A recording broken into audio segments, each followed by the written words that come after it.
Ruth capítulo 2, versículo 12. O Senhor retribua o teu feito e seja cumprida a tua promessa do Senhor, Deus de Israel, sob cujas asas vieste buscar refúgio. Capítulo 1 de Ruth, a história começa com a falência, a fome, perdas, migração, mortes. E Noemi, depois de ter ido com a sua família completa para a terra de Moabe, agora, depois da morte do seu esposo e dos seus filhos, volta ela e Ruth lhe acompanhando para a terra de Belém. Até aqui a derrota, a perda acumulada dos últimos 10 anos da vida dessa família. Mas aí, quando vamos para o capítulo 2, Deus começa o caminho da reconstrução. Deus começa o caminho da restauração. Ruth resolve, no meio da tristeza, da perda, de ainda estar cuidando da sua sogra, também viúva como ela, Ruth resolve se levantar, a iniciativa para a vida, e ela diz: eu vou respigar, isto é, eu vou colher restos, sobras da lavoura, enquanto os ceifeiros vão colhendo, eu vou encontrando aquilo que vai sobrando para trazer para minha sogra, colheita da cevada. Enquanto a sogra lamenta, a Ruth vai para a luta. Essa é a nossa vida e deve ser a nossa vida. Não devemos ficar nos lastimando, murmurando pelas nossas perdas. Em algum momento temos que olhar a vida de frente e ir para a luta. E é nesse exato momento de ir para o campo que vira uma chave, um botão na vida de Ruth, na sua história. Uma série de atos de Deus, da providência divina, acontecem a partir dela se levantar e ir para o campo colher, ir para o campo buscar restos, sobras de cevada para levar para sua sogra e para ela comerem e não morrerem de fome. E é interessante que nesse tempo, nessa hora, quando os atos de Deus vão se decorrendo, Boaz diz para Ruth que ela está sob as asas do Deus de Israel. E é sobre isso que eu quero meditar com você. Quando nós estamos sob as asas do Deus de Israel. O texto nos mostra que para quem está debaixo das asas de Deus, existem 5 particularidades, e vamos começar por elas. A primeira, para quem está sob as asas de Deus, as aparentes casualidades, na verdade, são providências divinas. Versículos 1 até o 3, que você já viu na quarta-feira, vou apenas ler. Tinha Noemi um parente, e seu marido, senhor de muitos bens, da família de Elimeleque, o qual se chamava Boaz. E Ruth, a moabita, disse a Noemi: deixa-me ir ao campo, e apanharei espigas atrás daquele que me favorecer. Ela lhe disse: vai, minha filha. Ela se foi, chegou ao campo, e apanhava após os segadores. Por casualidade, entrou na parte que pertencia a Boaz, o qual era da família de Elimeleque. Agora veja comigo os versículos 8 e 9. Então disse Boaz a Ruth: ouve, filha minha, não vás colher em outro campo, nem tampouco passes daqui, porém aqui ficarás com as minhas servas. Estarás atenta ao campo que cegarem e irás após elas. Não dei eu ordem aos servos que não te toquem? Quando tiveres sede, vai às vasilhas e bebe do que os servos tiraram. Ruth era uma estrangeira recém-chegada a Belém. Não conhecia ninguém por lá. E talvez não falava bem o idioma de Belém, o idioma dos judeus. Portanto, era estrangeira, era moabita. Não conhecia as pessoas de Belém. Não conhecia os vínculos entre famílias da cidade de Belém, dos cidadãos de Belém. não conhecia um só proprietário de uma fazenda de cevada de Belém. E havia uma lei naquele tempo de que os segadores deveriam colher os meios do campo, deixando os cantos e as beiradas sem colher, para que os pobres viessem, colhessem, tivessem alimento. Também, se no ato de colher um pouco de trigo, de uva, de cevada, caísse no chão, quem estava na colheita não podia voltar atrás para pegar, para buscar, porque isso era reservado, o que caía aos pobres, estrangeiros, viúvas e órfãos que vinham atrás dos segadores. Era uma lei da época. Levítico 19, 9 e 10. Quando também cegares a messe da tua terra, o canto do teu campo não cegarás totalmente, nem as espigas caídas colherás da tua messe, não rebuscarás a tua vinha, nem colherás os bagos caídos da tua vinha, deixá-los-ás ao pobre, ao estrangeiro. Eu sou o Senhor vosso Deus. Essa lei se repete em Deuteronômio 24, 19. Quando no teu campo cegares a messe e nele esqueceres um feixe de espigas, não voltará para tomá-lo. Para o estrangeiro, para o órfão e para a viúva será, para que o Senhor teu Deus te abençoe em toda a obra das tuas mãos.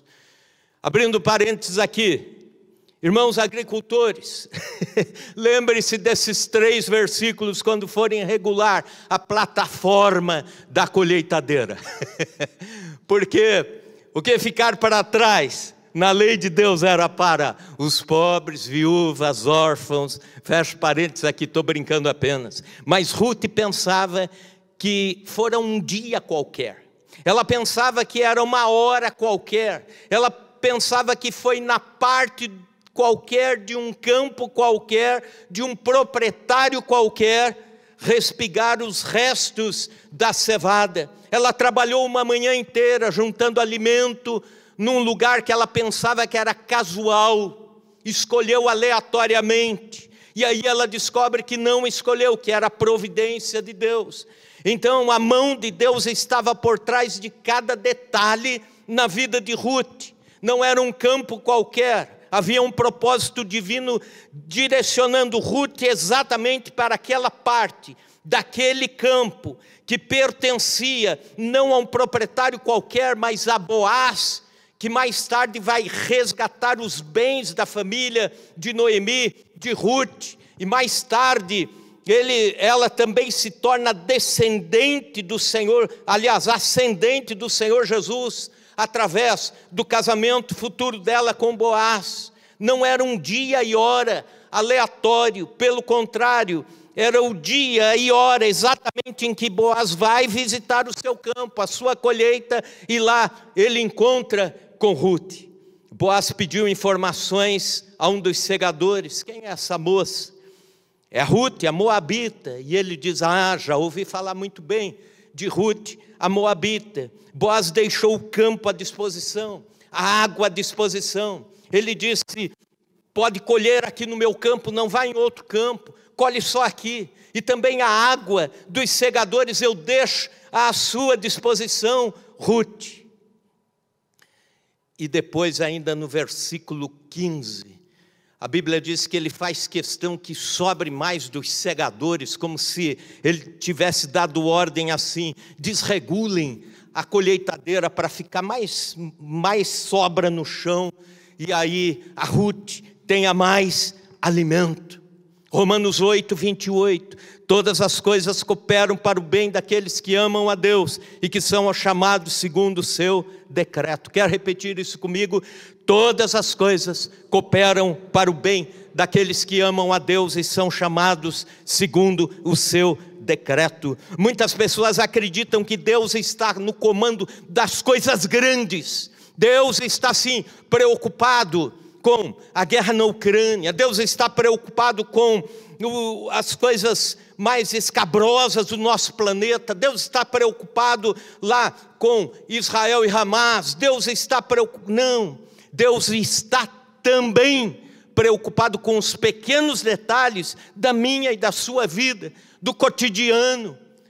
Deus está preocupado, sim, também com tudo aquilo que fazemos ao longo do dia.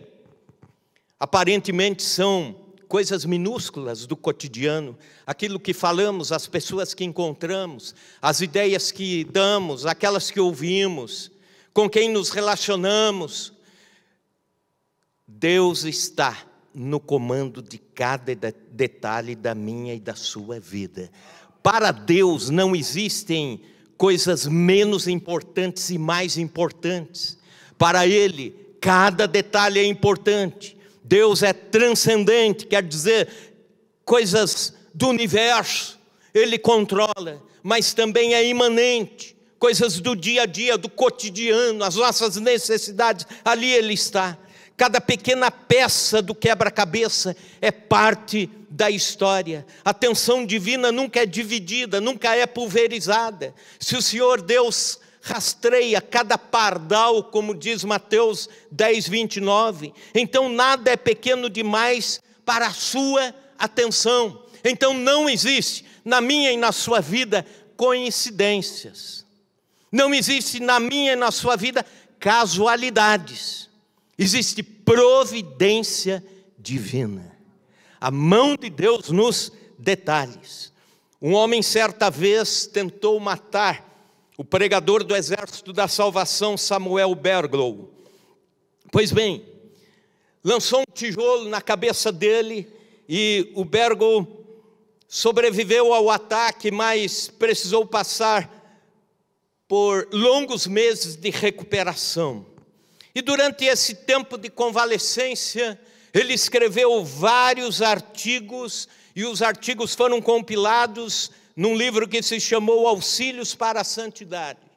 O livro se tornou um grande sucesso. Milhares de crentes foram impactados com os ensinos de Berglow, de forma que, depois de ser conhecido por causa do livro, ele passou a dar aulas, passou a ensinar, passou a pregar em diversas partes do mundo. E a esposa de Samuel dizia: se não fosse o tijolo, não teria acontecido o livro. Se não fosse o tijolo, não teria o livro. E aí mais tarde, ela guardou o tijolo com muito carinho e escreveu no tijolo, Gênesis capítulo 50, versículo 20, as palavras que José diz para o seu irmão: vós na verdade intentaste o mal contra mim, Deus porém o intentou para o bem. Aquilo que nos parece a pior coisa acontecida na vida, na providência divina, Ele está transformando em caminhos futuros abençoados para nós. A vida deu uma tijolada na cabeça de Ruth, mas Deus transformou o tijolo num troféu de honra. Se você está sob as asas de Deus, não existe coincidência, existe sim providência divina em cada detalhe. Segunda particularidade, para quem está sob as asas de Deus, boas notícias a seu respeito também se espalham. Versículos 10 e 11. Diz assim os versos: então ela, inclinando-se, rosto em terra, lhe disse: como é que me favoreces e fazes caso de mim, sendo eu estrangeira? Em outras palavras, Ruth está dizendo a Boaz: por que tanta honra? Se eu nem moro aqui, nem era do seu país, sou estrangeira. Os estrangeiros não eram tão bem-vindos em Israel, pese-se esse fato. Respondeu Boaz e lhe disse: bem me contaram tudo quanto fizeste a tua sogra, depois da morte do teu marido, e como deixaste a teu pai e a tua mãe, a terra onde nasceste, e viestes para um povo que dantes não conhecias. Veja bem, a cidade inteira estava comentando a bondade de Ruth para com a sua sogra Noemi. Ruth estava na boca do povo, mas no bom sentido. As más notícias se espalham rápido, mas as boas notícias também têm que se espalhar rápido. Você já viu como crente é gente rápida para espalhar fake news? Eu estava pensando nisso, e há um estudo da Faculdade de Psicologia de Yale, Estados Unidos, que faz essa relação entre religiosidade e fake news, etc. E há uma série de estudos que depois você pode buscar e entender melhor. Mas você já viu que a gente tem essa tendência de receber alguma coisa que impacta assim, faz o sangue ferver, e você já começa a soltar nos grupos, né? E eu já vi tanta gente, né, dizer o anticristo é o Papa João Paulo II, né? E o João Paulo II já morreu. Aí veio o Ratzinger, que também já morreu, e aí agora já estamos no terceiro, e assim por diante. Ou então, o anticristo é o Macron, lá da França, presidente da França. Ou então, numa ocasião, um irmão da igreja mostrou assim uma coisa, falou: pai, pastor, coloca isso aqui no grupo da igreja, urgente, porque a gente tem que se alertar, porque olha, os cartões Mastercard e Visa são as marcas da besta, e quem estiver usando isso aí vai estar marcado. E até você explicar o porquê que você não vai pôr no grupo da igreja isso, né? Ou então, aquela vez, não compre Ford. Ford é uma marca abençoada, amaldiçoada, tem pacto do diabo lá nessa marca e tal. Fake news. E aí depois se descobre que não é nada disso, né? E aí já aparecem outras fake news e depois outras. Eu e você precisamos espalhar good news, que são boas novas. Aliás, o evangelho é isso. O evangelho é boas novas, boas notícias. Isso significa evangelho. Então fale do que Deus está fazendo de bom na tua vida. Fale bem do que Deus está fazendo na vida da igreja. Fale bem do que Deus está fazendo na vida dos irmãos da igreja. Divulgue acontecimentos bons. Seja um portador, uma portadora de boas notícias. Eu fui pastor de um presbítero chamado Sebastião Teles. Hoje ele é evangelista e responsável por uma congregação que está crescendo bastante. E ele tinha uma característica muito interessante. Ele era muito animado, muito carismático. E durante a semana ele ia conversando com os irmãos da igreja. Ele ligava para um, ele encontrava com outro, e ele ia sempre espalhando boas notícias de um irmão para o outro, ia elogiando um para o outro, e ia formando uma corrente de gente elogiada, de gente que falava bem de gente. Quando chegava no final de semana, os irmãos estavam contentes, motivados, e alguns diziam: olha, essa semana eu recebi a boa notícia do que Deus fez na sua vida, do que Deus está fazendo, da resposta de oração. E aquilo virava uma alegria entre os irmãos, as boas novas espalhadas. É o contraponto da fofoca, é o espalhar boas novas, é o bem dizer. O que é bem dizer? É falar bem. Se você está sob as asas de Deus, tem gente espalhando boas notícias a seu respeito. E você também deve ser um portador de boas notícias. A terceira particularidade para quem está sob as asas de Deus é que a boa semeadura traz uma excelente colheita. Veja comigo do versículo 12 a seguir: o Senhor retribua o teu feito, seja cumprida a tua recompensa do Senhor, Deus de Israel, sob cujas asas vieste buscar refúgio. Boaz falando para Ruth, e disse ela: tu me favoreceste muito, Senhor meu, pois me consolaste e falaste ao meu coração, ao coração da tua serva, não sendo eu nem ainda como uma das tuas servas. À hora de comer, Boaz lhe disse: achega-te aqui, come do pão, molha no vinho o teu bocado. Ela se assentou ao lado dos segadores, e ele lhe deu grãos tostados de cereais. Ela comeu, se fartou e ainda lhe sobejou. Aqui começam as recompensas de Ruth por ter tratado bem Noemi. Ela começa a receber, ela começa a ser honrada, mas não parou aí. Ruth investiu na vida da sua sogra Noemi, investiu sem esperar algo em troca, fez o bem sem olhar a quem. Acontece que esse bem que alguém semeia, um dia volta em forma de colheita. Efésios 6:8, certos de que cada um, se fizer alguma coisa boa, receberá isso outra vez do Senhor, quer seja servo, quer seja livre. Gálatas 6, versículo 7, não vos enganeis, de Deus não se zomba, pois tudo que o homem semear, isso também ceifará. 2 Coríntios 9, versículo 6, e isto afirma, aquele que semeia pouco, pouco também ceifará, e o que semeia com fartura, com abundância também ceifará. É a lei da semeadura e da colheita. Todos os dias nós somos chamados para semear alguma coisa. A cada dia, diz um pregador, nós amanhecemos com 2 bornais. Você sabe o que é bornal? É aquele saquinho igual uma mochila, mas que vai na lateral, que o semeador usava para guardar as sementes e sair semeando, tirando as sementes do bornal. Só que nós temos 2 bornais.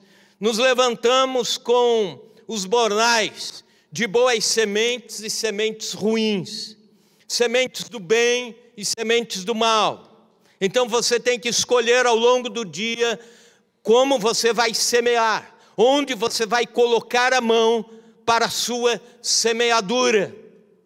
Inevitavelmente, no final de cada dia, um bornal vai ter mais sementes do que o outro. Um vai estar mais cheio, outro mais vazio. Quem semeou críticas vai colher julgamento. Quem semeou mau humor, colhe isolamento. Quem semeou mentiras, colhe vergonha, exposição. Quem semeou ao longo da vida imoralidade, colhe destruição. Quem semeou inimizade, colhe facções. Quem semeou amargura, vai colher doenças psicossomáticas. Sabe aquela pessoa que o médico examina tudo, não encontra nada de errado. Clinicamente você está bom, mas o corpo está respondendo àquilo que está aqui dentro, que está amargo. O corpo está gritando por causa das amarguras que estão aqui dentro. É a semeadura. Mas ao contrário, você pode pôr a mão no outro bornal e pegar outras sementes. Então aí você pode semear tolerância e colher compreensão, pode semear bondade e colher misericórdia, pode semear esperanças e colher realizações, pode semear paz e colher bonança, pode semear socorro na vida de pessoas e colher multiplicação de Deus. O autor daquele livro, Como Fazer Amigos e Influenciar Pessoas, diz que se você quiser fazer amigos, você primeiramente precisa ser amigo. Comece semeando. O reverendo Welfane Nolasco, pastor metodista, pregou um célebre sermão sobre as 3 principais leis da semeadura. Ele disse que a principal lei é essa, que a primeira lei, somente quem planta, colhe. Então, inevitavelmente, temos que colocar a mão no nosso bornal e tirar as sementes para a semeadura do dia. Ele também disse que só colhe o que foi plantado, só se colhe o que foi plantado. Também a outra lei, a colheita é proporcional ao plantio. Então, se você está sob as asas de Deus, a sua semeadura é de boas sementes e vai trazer uma boa colheita. Como a vida de Ruth. Em quarto lugar, outra particularidade, para quem está sob as asas de Deus, o menos de hoje é o mais de amanhã. Versículos 15 e 16, acompanhem comigo. Levantando-se ela para rebuscar, Boaz deu ordem aos seus servos, dizendo: até entre as gavelas deixai-a colher e não a censureis. Tirai também dos molhos algumas espigas e deixai-as, para que elas apanhem e não a repreendais. Em outras palavras, que haja sobra. Ruth se dispôs a um recomeço humilde.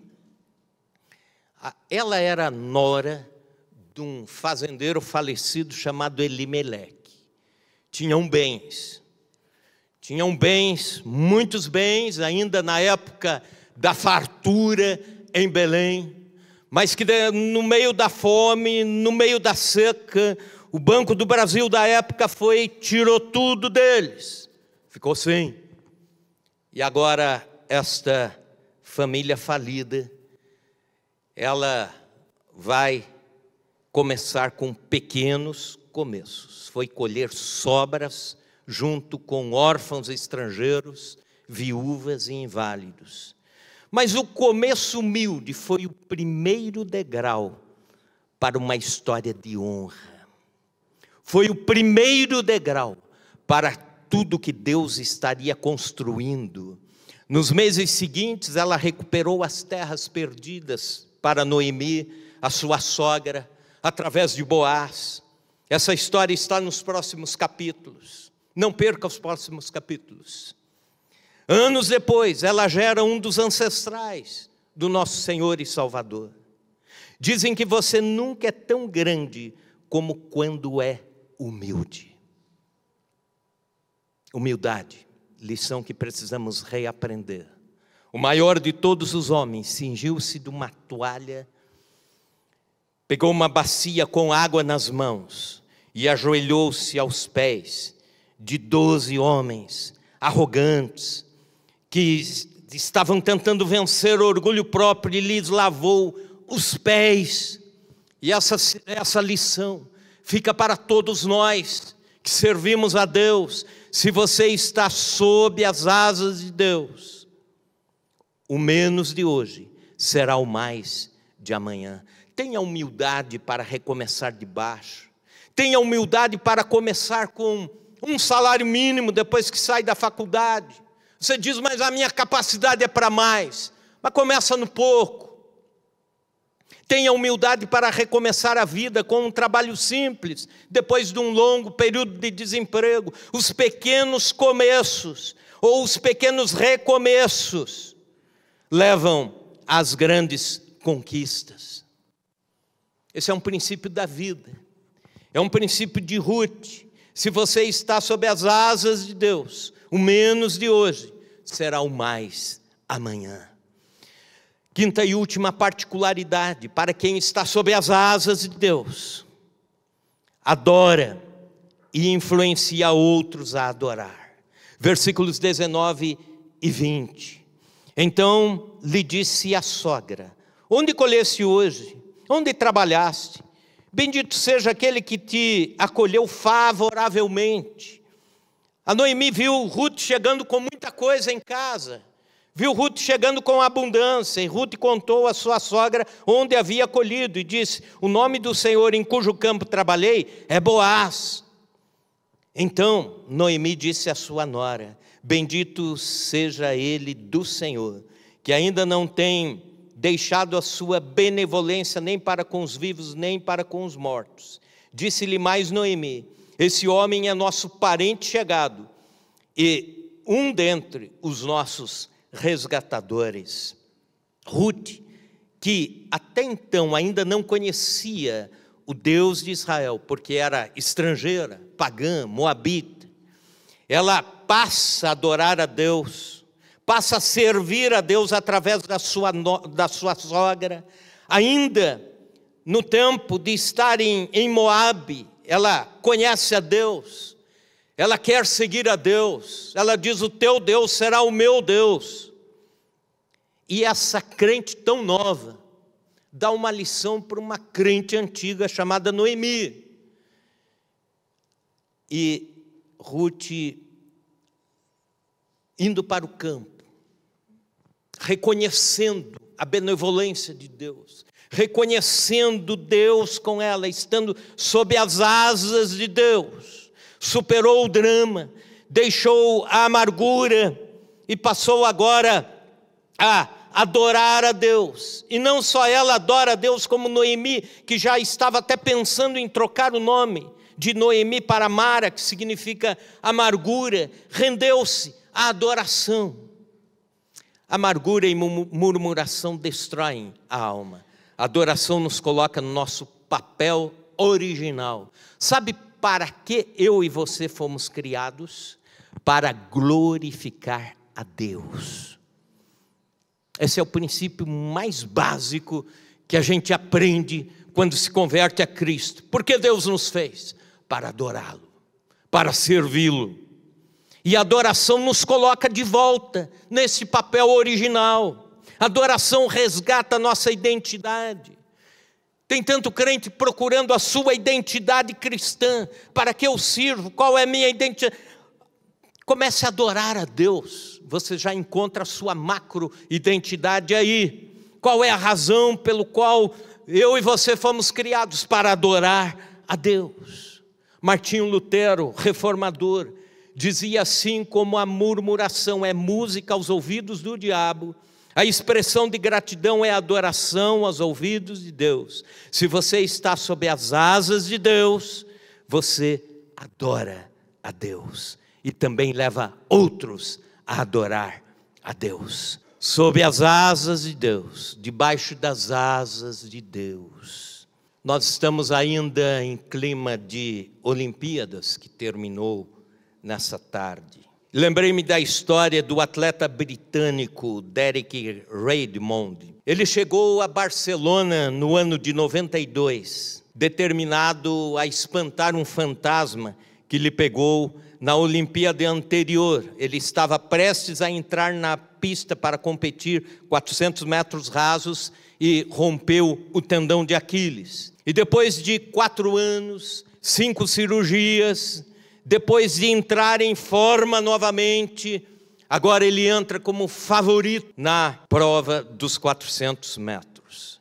Mas acontece que quando ele vai chegando na reta final, ele escuta novamente o estalo na sua perna e rompeu o tendão. E aí ele vem mancando de dor numa perna só e ele disse: eu vim aqui para terminar a prova, eu não vou ficar caído no meio do caminho.